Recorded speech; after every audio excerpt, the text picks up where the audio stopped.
'cause the cartoons. One of the oldest Disney characters in the Disney Pause.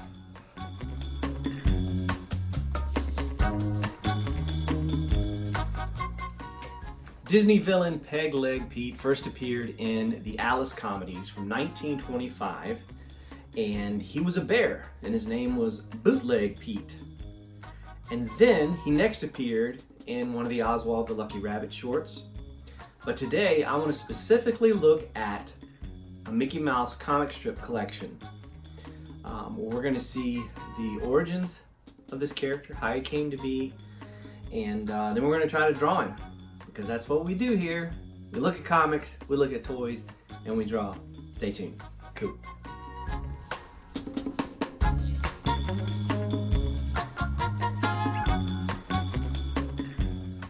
Okay, so here is the Mickey Mouse comic strip collection. This is Race to Death Valley. And we are specifically going to be looking at the introduction of PegLeg Pete. What's interesting is, and I did not plan this, I wish I had, because it would have been very cool, but if you were here last week, you'll notice that we talked about the villain, the Super Mouse villain. And check this out. Look at that very first comic strip, introducing the world-famous movie character Mickey Mouse, who will appear on the comic page of this paper daily. Mickey's fickle, frivolous flapper, Minnie Mouse, and Terrible Tom, the vile villain. Terrible Tom. But that's PegLeg Pete. And after this little introduction, you don't hear that name anymore. And PegLeg Pete is actually a henchman of this guy, and his name is Sylvester Shyster. He's got a bit of a goofy Mickey look to him, but he's a villain. And so let's see here. Let's see where he first appears. You got Horace Horsecollar, which of course I've always loved him.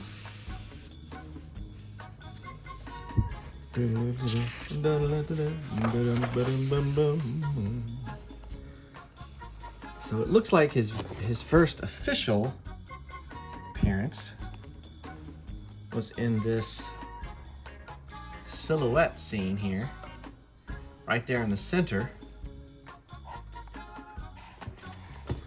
And then there you see him. It looks like, I mean, this is pretty violent for for Mickey. Of course, back in the day, I mean, he was a tough dude. Aha, now I've got him barreled up. And from what I've read, there was a time where Walt had considered just kind of quietly doing away with Pete, because he didn't want people to think that if you had, you know, a peg leg, or if you were afflicted, that you were quote unquote a bad person, a bad guy. And so here, this is a cool panel right there. That's his first time kidnapping Minnie.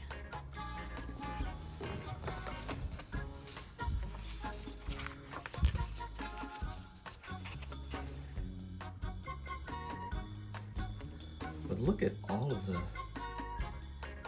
detail. I mean, that had to take a lot of time.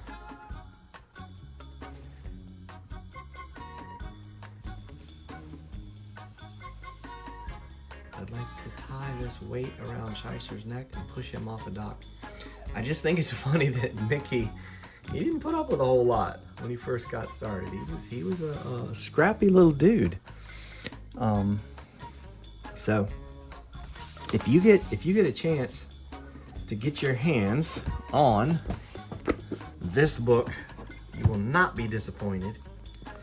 Published by Fantagraphics, and there are several volumes. I do have another one. Unfortunately, they're so expensive that I usually only get a couple, because I ask for them for like Christmas. or birthdays. So I get them slowly, but it's so important to look at the history of the character, to look at the history of Floyd Gottfredson, and he, from what I understand, again, Walt and Ub actually started writing and drawing the comic strip. It was a big deal to Walt because he'd always wanted to be a cartoonist, but of course he was getting busy. Mickey Mouse was blowing up, huge movie star. So they hired Floyd, and I don't think he wanted to do it. I think he was more interested in doing animation. And so Walt just had a way about him, just selling his ideas, obviously, and told Floyd to, give it a chance for a couple of weeks. And I think a couple of weeks turned into a few decades. And we're the richer for it because they are so good. So that is PegLeg Pete, and yeah, cool. So I wanted to try something a little different this week. I wanted to do a voiceover. I decided to kind of freestyle this week. So I am going to draw this character from memory. I'm not looking at any reference right now. Now, granted, I've spent a lot of time looking at reference, so I've got a pretty good idea of what I wanted to do. There you'll see the famous bean shape. And for the ears, excuse me, for the ears, you've got triangles. And then his little derby hat there. And I'm going to color those in. I'm just kind of, making it up as I go along.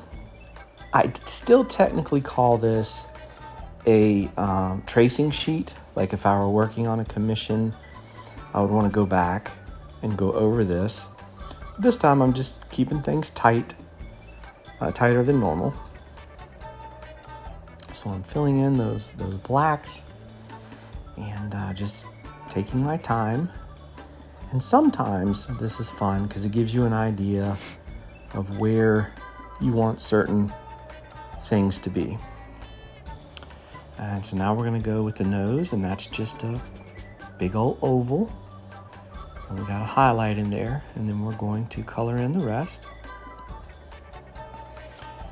And I went with the old school style of kitty cat mouth.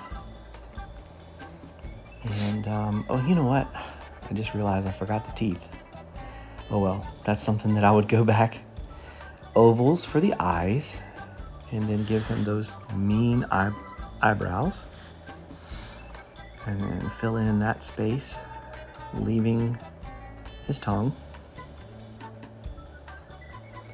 And I have the eyeballs, he's looking up.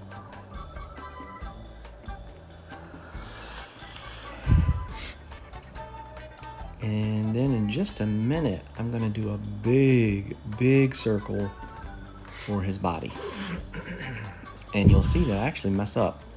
So when I go back and trace over this, I would be more careful. See, right around here, boop, I kind of screw that up a little bit. But that's okay, because again, this is just, I'm creating a sheet that I would then trace over. But I wanted to show you this because this is sometimes this is how I work. So there's this PegLeg. I couldn't remember if it was the left or the right, and I remember when I was doing my research, sometimes the comic strip artists would forget. One daily it would be the left, the next daily it would be the right, and then of course eventually they just got rid of it.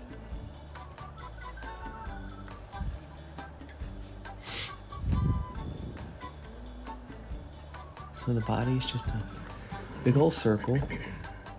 And now I'm going to take a red pencil and just try to block out some shapes. Oh, I forgot the tail. Yeah, gotta have the tail there. But I'm going to take a red colored pencil and kind of block out some of those shapes. So you can see, because we've talked about these a lot. And I also want to pop up some pictures from various Pete cartoons and comic books. My favorite, and I think I already mentioned this, my favorite is the Chip and Dale cartoon, The Lone Chipmunks. Would have been 1954. And Pete was a bad guy. He did not have a peg leg, but he was an outlaw. And I can remember watching that one as a kid because The Wonderful World of Disney would come on Sunday nights. And the first time I saw that, I just fell in love with it. It's my absolute favorite. Not only Chip and Dale, but PegLeg Pete cartoon. So now I'm just coloring in his derby and his tongue. Then I'm gonna grab a green for his shirt. In some of the Whitman comic books, Pete would team up with the Beagle Boys and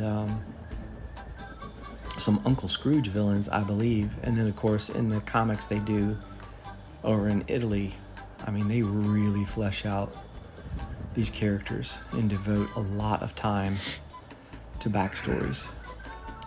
In Goof Troop and in the movie, A Goofy Movie, he's got a kid. I believe the kid's name is it PJ? Does that sound right?